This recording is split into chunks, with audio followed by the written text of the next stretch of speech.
ತಾರೀಕಿನಿಂದ ನಡೆಯುತ್ತಿರುವಂಥ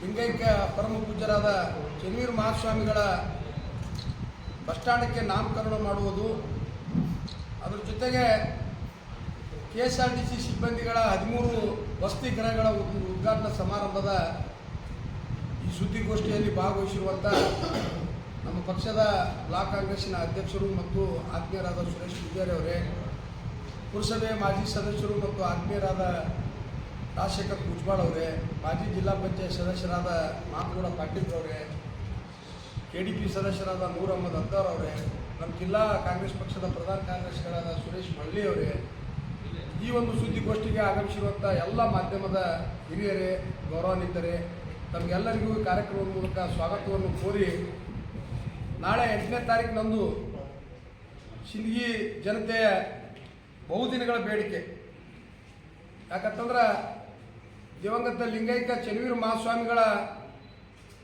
ಒಂದು ಜಮೀನನ್ನು 1936ರಲ್ಲಿಯೇ ಇವತ್ತು KSRTC ಇಲಾಖೆಗೆ ಕೊಡಮಾಡಿದ್ದು, ಇಲ್ಲಿವರೆಗೆ ಅವರ ಹೆಸರು ಇಡಬೇಕನ್ನೋದು ಸಾಕಷ್ಟು ಪ್ರಯತ್ನಗಳು ನಡೆದಿದ್ದು. ಆದರೂ ಸಹಿತ ನಾನು ಶಾಸಕನಾಗಿ ಆಯ್ಕೆಯಾಗಿ ಬಂದ ಮೇಲೆ ಪರಮ ಪೂಜ್ಯರಾದ ಡಾಕ್ಟರ್ ಪ್ರಭು ಸಾರಂಗದೇವ್ ಶಿವಾಚಾರ್ಯರು ನನಗೊಮ್ಮೆ ಕರೆದು ಇದ್ರ ಬಗ್ಗೆ ವಿವರಣವಾಗಿ ಹೇಳಿದ್ರು. ಅದ್ರ ಜೊತೆಗೆ ಹಿರಿಯ ಪತ್ರಕರ್ತರಾದ ಶಾಂತು ಹಿರೇಮಠರು ಸುದಕ್ಕೆ ಸಹಿತ ನನಗೆ ಆ ಒಂದು ಬಸ್ ನಿಲ್ದಾಣಕ್ಕೆ ಚೆನ್ನವೀರ ಮಹಾಸ್ವಾಮಿಗಳ ಹೆಸರಿಡಲಿಕ್ಕೆ ತಾವು ಪ್ರಯತ್ನ ಮಾಡಬೇಕಂತೇಳಿ ಸಲಹೆ ಮತ್ತು ಮಾರ್ಗದರ್ಶನ ಕೊಟ್ಟಿದ್ದರು.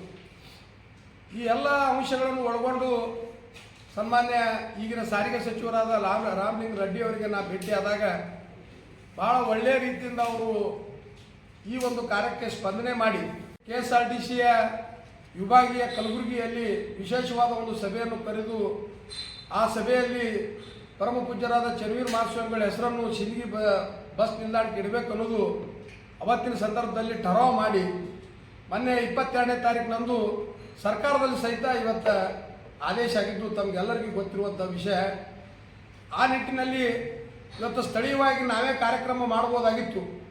ಆದರೆ ನಾನು ಸನ್ಮಾನ್ಯ ಸಾರಿಗೆ ಸಚಿವರಾದ ರಾಮಲಿಂಗ ರೆಡ್ಡಿ ಅವರಿಗೆ ನಾವು ಮನವಿ ಮಾಡಿಕೊಂಡಾಗ ನೀವೇ ಸಿಂದಗಿ ಪಟ್ಟಣಕ್ಕೆ ಬಂದು ದಿವಂಗತ ಚೆನ್ನವೀರ ಮಹಾಸ್ವಾಮಿಗಳ ಹೆಸರನ್ನು ಬಸ್ ಸ್ಟ್ಯಾಂಡಲ್ಲಿ ತಾವೇ ಅನಾವರಣಗೊಳಿಸಿದ್ರೆ ಆ ಕಾರ್ಯಕ್ರಮಕ್ಕೆ ಒಂದು ಶೋಭೆ ಬರ್ತದೆ ಅಂತೇಳಿ ನಾವು ಮನವಿ ಮಾಡಿಕೊಂಡಾಗ ಆ ಮನವಿಗೆ ಒಪ್ಕೊಂಡು ನಾಳೆ 8ನೇ ತಾರೀಕಿನಂದು ಮಧ್ಯಾಹ್ನ 1 ಗಂಟೆಗೆ ಬಸ್ ಸ್ಟ್ಯಾಂಡ್ನಲ್ಲಿ ನಡೆಯುತ್ತಿರುವಂಥ ಒಂದು ಕಾರ್ಯಕ್ರಮದಲ್ಲಿ ಈ ಒಂದು ನಾಮಕರಣ ಕಾರ್ಯಕ್ರಮದ ಜೊತೆಗೆ ಇವತ್ತು KSRTC ಸಿಬ್ಬಂದಿಗಳ 13 ವಸತಿ ಗೃಹಗಳು, ಭಾಳ ಒಳ್ಳೆಯ ರೀತಿಯಿಂದ ವಸತಿ ಗೃಹಗಳನ್ನು ಇವತ್ತು ನಿರ್ಮಾಣ ಆಗ್ಯಾವ.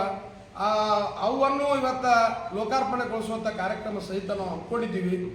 ಒಟ್ಟಾರೆ ಈ ಒಂದು ಕಾರ್ಯ ಮಾಡಿದ್ದಕ್ಕಾಗಿ ಇವತ್ತು ಸಾರಿಗೆ ಸಚಿವರಾಗಿರ್ಬೋದು, ಸನ್ಮಾನ್ಯ ಮುಖ್ಯಮಂತ್ರಿಗಳಾಗಿರ್ಬೋದು, ಸನ್ಮಾನ್ಯ ಉಪಮುಖ್ಯಮಂತ್ರಿಗಳು, ಇಲಾಖೆಯ ಎಲ್ಲ ಅಧಿಕಾರಿಗಳಿಗೆ ನಾ ವಿಶೇಷ ಸಿಂದಗಿ ಮತಕ್ಷೇತ್ರದ ಮಹಾಜನತೆ ಪರವಾಗಿ ಇವತ್ತು ವಿಶೇಷವಾದ ಅಭಿನಂದನೆಗಳನ್ನು ಹೇಳ್ತೀನಿ. ಅದಕ್ಕೆ ಈ ನಾಳೆ ನಡೆಯುತ್ತಿರುವಂಥ ಈ ಕಾರ್ಯಕ್ರಮದಲ್ಲಿ ಹೆಚ್ಚಿನ ಸಂಖ್ಯೆಯಲ್ಲಿ ಇವತ್ತು ಸಾರಂಗ ಮಠದ ಎಲ್ಲ ಭಕ್ತಾದಿಗಳು, ನಮ್ಮ ಪಕ್ಷದ ಕಾರ್ಯಕರ್ತರು, ಸಿಂದಗಿ ಮತಕ್ಷೇತ್ರದ ಮಹಾಜನತೆ ಆ ಕಾರ್ಯಕ್ರಮದಲ್ಲಿ ಆಗಮಿಸಿ ಶೋಭೆಯನ್ನು ತರಬೇಕು. ತಮಗೆಲ್ಲರಿಗೂ ಸರ್ವರಿಗೂ ಸ್ವಾಗತ ಅಂತೇಳಿ ಸಂದರ್ಭದಲ್ಲಿ ನಾನು ಹೇಳಕ್ಕೆ ಬಯಸ್ತಾ ಇದ್ದೀನಿ. ತಾವು ಸಹಿತ ಆ ಕಾರ್ಯಕ್ರಮದಲ್ಲಿ 1 ಗಂಟೆಗೆ ಬಂದು ಆ ಕಾರ್ಯಕ್ರಮದಲ್ಲಿ ಭಾಗವಹಿಸಿ ಆ ಕಾರ್ಯಕ್ರಮಕ್ಕೆ ತಾವೆಲ್ಲರೂ ಮಾಧ್ಯಮದ ಸ್ನೇಹಿತರು ನಮಗೆ ಸಹಕಾರ ಕೊಡಬೇಕಂತೇಳಿ ಈ ಮಾಧ್ಯಮದ ಗೋಷ್ಠಿ ಮೂಲಕ ತಮಗೆ ವಿನಂತಿ ಮಾಡ್ಕೊಳ್ತೀವಿ. ಸಾರಂಗದೇವ್ ಶಿವಾಚಾರ್ಯರು, ಆಮೇಲೆ KSRTCಯ ವ್ಯವಸ್ಥಾಪಕ ನಿರ್ದೇಶಕರಾದ ರಾಚಪ್ಪನವರು, ಆಮೇಲೆ ನಮ್ಮ ಬಿಜಾಪುರ ಜಿಲ್ಲೆ KSRTC DC ಆದಂಥ ಹಿರೇಕುರ್ಮರವರು ಮತ್ತು ಇಲಾಖೆಯ ಎಲ್ಲ ಅಧಿಕಾರಿಗಳು, ನಮ್ಮ ಪಕ್ಷದ ಎಲ್ಲ ಮುಖಂಡರು, ಕಾರ್ಯಕರ್ತರು, ಸಿಂದಗಿಯ ಮಹಾಜನತೆ ಮತ್ತು ಸಾರಂಗ ಮಠದ ಎಲ್ಲ ಭಕ್ತಾದಿಗಳು ಆ ಕಾರ್ಯಕ್ರಮದಲ್ಲಿ ಭಾಗವಹಿಸ್ತಿದ್ದಾರೆ ಅಂತೇಳಿ ಸಂದರ್ಭದಲ್ಲಿ ನಾನು ಹೇಳಕ್ಕೆ ಬಯಸ್ತಾ ಇದ್ದೀನಿ. ಮಾಡ್ಲಾತೀನಿ ಒಂದು ಸ್ವಲ್ಪ ಕಾನೂನು ತೊಡಕುಗಳು ಬರ್ಲಾತ್ತವ. ಸಿಂದಗಿಗೆ ಒಂದು ಸಿಟಿ ಬಸ್, ಒಂದು 2-3 ಸಿಟಿ ಬಸ್ಸರೇ, ಯಾಕಂದ್ರೆ 5 ಕಿಲೋಮೀಟರ್ ಸರೌಂಡಿಂಗ್ ಆಗೈತಿ ನಮ್ಮ ಸಿಂದಗಿ ಟೌನ್. ಇವತ್ತು RD ಪಾಟೀಲ್ ಕಾಲೇಜ್, ಆಮೇಲೆ ಯಾವುದು ನಮ್ಮ ಬಸ್ ಸ್ಟ್ಯಾಂಡ್, ಅದ್ರ ಜೊತೆಗೆ ಈಗ ನಮ್ಮ ಖರ್ಜಗಿ ಸರ್ ಸ್ಕೂಲ್, ಸಾಕಷ್ಟು ವಿದ್ಯಾರ್ಥಿನಿಯರು ದಿನ 4-5 ಸಾವಿರ ಜನ ವಿದ್ಯಾರ್ಥಿಗಳು ಬೇರೆ ಕಡೆಗೆ ಇರೋದ್ರಿಂದ ಅವರಿಗೆ ಅತಿ ಕಡಿಮೆ ದರದಲ್ಲಿ ಇವತ್ತು ಸಿಟಿ ಬಸ್ ನಿರ್ಮಾಣ ಮಾಡಿಕೊಡ್ಬೇಕಂತೇಳಿ ಸಚಿವರಿಗೆ ಮನವಿ ಮಾಡ್ಕೋತೀವಿ.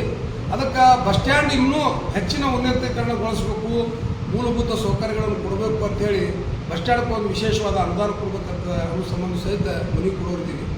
ತಮ್ಮ ಏನಾರ ಸಲಹೆ ಸೂಚನೆ ಇದ್ರೆ ಇನ್ನೂ ಏನಾರ ಮಾಡೋದಿತ್ತಂದ್ರೆ ಅದ್ರ ಬಗ್ಗೆ ಯಾತ್ರಿ ನಿವಾಸ ಒಂದು ಬಂದೇ ಆಗ್ಯದ್ರಿ ಅದು. ಹಾಂ ಬಸ್ ಸ್ಟ್ಯಾಂಡ್ನಾಗ ಯಾತ್ರಿ ನಿವಾಸ ಅದ ರೀ ಬಂದೈತಿ.